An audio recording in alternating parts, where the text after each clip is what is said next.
O que é interessante no Eles Eram Muitos Cavalos é que ele é ousado, ele é muito ousado. Você está sempre tentando inovar, você não consegue ficar dentro de um padrão estático de romance, que nem você falou agora há pouco. Isso daí é mais comum na poesia. Sim, sim. Tá? Na poesia, essa questão da liberdade parece que ela é muito mais aceita. Certamente. Tá? E lendo também a sua prosa, E a não gente é prosa percebe, poética, tá? certamente que não. Mas tem poesia, tá? Sim. Tem uma composição poética, até na própria questão da representação, Sim. dentro do livro. Certamente, certamente. Eu porque assim, eu comecei, eu fui me dedicar efetivamente a escrever, assim, muito tardiamente, porque assim, eu não conseguia encontrar a forma.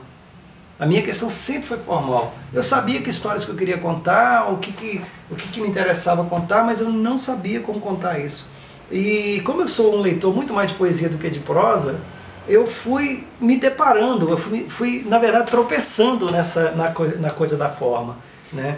Porque eu tive a felicidade, e realmente uma felicidade muito grande, embora isso possa ser uma coisa estúpida, não, estranhíssima, que é o seguinte: a primeira vez que eu tive um contato, digamos, mais íntimo com a literatura foi com a literatura de vanguarda, que é uma coisa estranhíssima. Eu nem posso falar que eu gostava daquilo, mas quando... O que é de literatura de vanguarda? Concretismo, por exemplo, poema processo, porque na minha cidade, lá em Cataguases, tinha um grupo de poema processo com concretista, que publicava num suplemento do Jornal de Cataguases, a coisa mais maluca do mundo, né?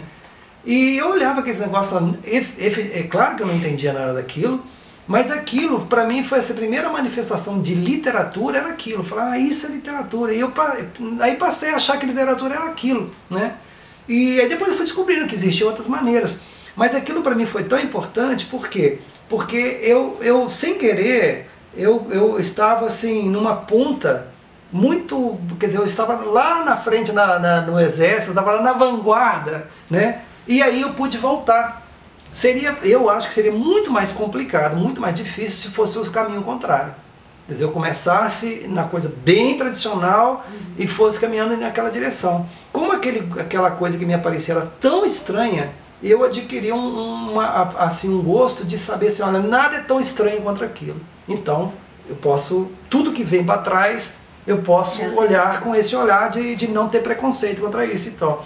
E aí, quando eu fui me dedicar à prosa mesmo, eu percebi o seguinte: a forma que eu tinha que perseguir era uma forma que tentasse aliar um conteúdo, digamos assim,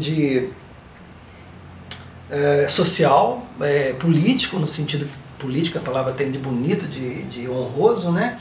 Mas aquilo não poderia virar literatura se ela não tivesse procedimentos da poesia. Né? E quais são os procedimentos da poesia? Não só da linguagem, que eu uso mesmo, assim, é intencional. A poesia para mim ela serve para encharcar aquela prosa difícil com alguma coisa bela, né? Mas também o procedimento formal. Então foi quer dizer, juntando essas coisas todas de prosa com poesia, que aí sim eu consegui escrever o Eles Eram Muitos Cavalos, que o procedimento ali é mais poético do que de prosa, embora seja prosa de ficção, mas o procedimento é de poesia. E depois, então, que eu entendi o processo, aí eu consegui escrever o Inferno Provisório. Aí sim. E aí, para mim, é assim que funciona, né? E eu dificilmente vou dar um passo atrás e escrever um romance convencional, porque o romance convencional, para mim, não faz sentido dentro dessa preocupação. Essa preocupação do procedimento. Quer dizer, o procedimento para mim é muito claro. O meu procedimento é da poesia, não é da prosa. E até hoje eu continuo sendo muito mais um leitor de poesia e de história, que também me interessa muito o procedimento do historiador, né? Que é uma tentativa de olhar, principalmente da história, da nova história francesa, né? Que é um procedimento de olhar um ponto específico para dali você compreender o todo. Né? Eu aprendi muito com a nova história francesa, que faz isso de uma maneira brilhante, né? Pegar registros de nascimento de uma aldeia no interior da França, e a partir daqueles registros você construir a história da França. Eu acho genial isso. E o que eu estou tentando fazer, eu tentei fazer no Inferno Provisório foi isso, o procedimento da nova história. E você falou que você lê mais poesia, apesar que a gente tinha detectado isso. É verdade? Mas que você lê mais... O que você gosta de poesia? O que você gosta de ler? Olha, eu tenho, assim, digamos, um vício na poesia de vanguarda do final do século XIX, começo do século XX, que eu não conseguia ainda dar conta da qualidade daquele momento, né? Qualidade, eu digo, em termos de quantidade, tem uma enorme quantidade de poetas, e mesmo prosadores escrevendo naquele momento em que aquilo ali para mim é um manancial enorme de conhecimento, né? E então, assim, para mim, assim, como eu disse, como eu comecei lá na frente no concretismo, então eu não tenho preconceito absolutamente com nada.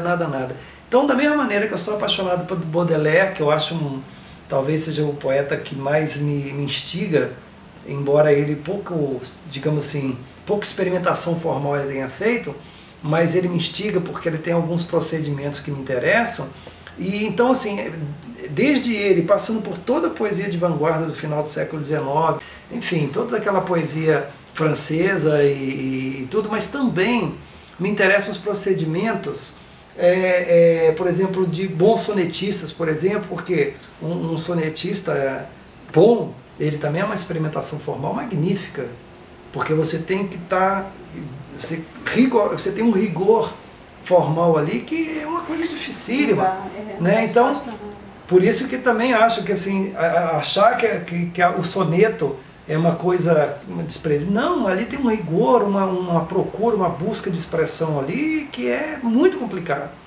Então, eu não tenho preconceito com absolutamente nada da poesia. Tudo que me instigue, no sentido de que me tire do meu lugar e me coloque num outro lugar, me interessa.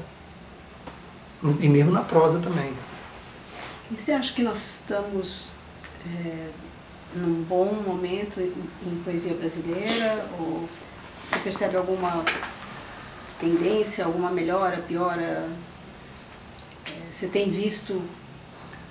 Não sei, eu acho assim que quando a gente está vivendo, eu sempre lembro daquele momento lá do Vermelho e o Negro, em que o personagem principal lá, ele perde a bota dele no frio enorme, no meio de uma batalha, e ele esquece completamente da batalha e fica louco para procurar a bota dele, senão o pé dele vai congelar e vai perder o pé. E ele está participando da Batalha de Waterloo, que define os rumos, ele não sabe disso, né? E nem seria ridículo que ele soubesse que estava participando daquilo, ele está preocupado com a sobrevivência dele. Eu acho que quando a gente está mergulhado no nosso momento histórico, você não tem muita condição de ver o que está acontecendo, né? Então tudo passa a ser palpite, né? O que eu acho que aí sim me interessa muito é que nós estamos vivendo um momento muito rico em termos de produção, tanto poesia quanto prosa. Rico no sentido de que você tem, por exemplo, as mais diversas, não é tão bom assim, mas enfim, as mais diversas, os mais diversos nichos sociais estão de alguma maneira participando desse momento, né? Tendências, ideologias. Então você tem uma riqueza muito grande de produção. Agora, o que vai ficar disso, se é bom, realmente é difícil avaliar, muito difícil. Inclusive porque você está viciado, né? O seu olhar é sempre um olhar do passado, né? Você está olhando a coisa que está acontecendo na sua frente, mas você nunca está com um olhar contemporâneo, é sempre um olhar da sua bagagem, né? Então é muito complicado. Mas eu acho que é um momento muito rico, sem dúvida. E eu falei, ok, só que